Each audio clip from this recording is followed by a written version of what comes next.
Hey everyone, what's up? Welcome back to another video from Aficionados.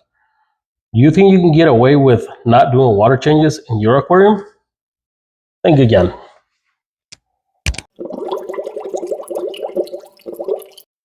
When we all start in this hobby, we all get very confused about this topic, water changes. What is a water change? Do I need to do them? Do I need to dose anything in my aquarium if I do? What source of water do I need to use? Well, stick around because I'm going to tell you why they're absolutely necessary, and I guarantee I'm going to leave you with no doubt on why you need to do water changes and how it benefits your fish and plants. So let's talk about it. There are people out there that are adamant against this topic. You should never change perfectly healthy water in your aquarium. Just let nature do its thing. You don't ever see anybody doing water changes on a river, a lake, or the ocean, do you? And to be fair to those people, that logic seems to make sense, right? Wrong, it doesn't. There are two major flaws with that logic. Number one, let nature do its thing. There's nothing natural about a glass box with water and fish in it. Nature did not intend for this to be in the living room of your house. So this is not natural. The second part, you don't see anybody doing water changes in nature. Just because you don't see nobody physically doing water changes in nature does not mean that it doesn't happen. They do. And let me tell you how. Earth has an atmosphere. One of the many jobs of that atmosphere is to trap heat. Heat evaporates water. Then it goes to the clouds, it condensates. Once the clouds have enough water and cannot hold it up there anymore, it comes down to Earth on the form of rain, depositing brand new water into the rivers, lakes, and oceans. So that's one form of water change that happens in nature. Some of the big lakes, like Lake Malawi for example, also have a number of rivers that end their path there. With this, bringing brand new fresh water every single minute of the day, 24/7, all year round without stopping. That's another form of water change for a big lake. Also for rivers, like for example the Amazon River, they get their water mostly from rain, and they never stop flowing. That's why they're called rivers. They simply keep moving 24/7, 365. So the fish and plants that live in it are living in a constant water change for life. But fish and plants don't only need fresh water to survive. They also need minerals. Where do those minerals come from in the wild? From the ground. You see, as water flows to a certain area, it's literally stripping away those minerals to make life possible. Now that we have discussed how water changes happen in nature, let's dive into the aquarium in your home. Let's talk about why you need to do water change, how you need to do it, if you need to dose anything, depending on what source of water you're going to use. So let's talk about it.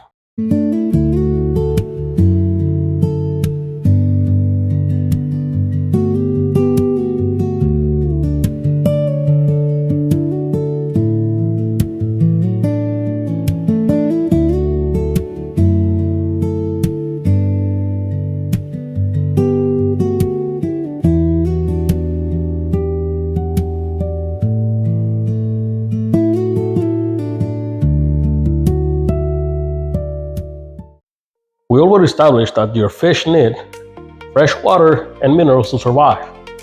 But what are those minerals? Well, it is calcium, magnesium, potassium, and sodium. If you use tap water, you don't need to dose anything to your water. Your water already has it in it. You want to know how I know? Because you use them too. See, calcium is for proper bone structure and strength. Magnesium is for proper muscle strength and functioning. Potassium and sodium act as natural electrolytes to maintain proper fluid levels in your body. In our case, sodium is also used to protect your teeth. But fish don't wash their teeth. Ugh, nasty. Why do we even like them? But tap water right out of the faucet is not safe for your fish. It contains chloramines and chlorine that are not safe for your fish. They're toxic. And this is where the only thing you're gonna need to dose your tap water comes in: a water conditioner. There are many brands out there, so I'm not gonna mention any of them. Whichever that works for you is fine. Just make sure that you add it to the proper dose to make the water safe for your fish.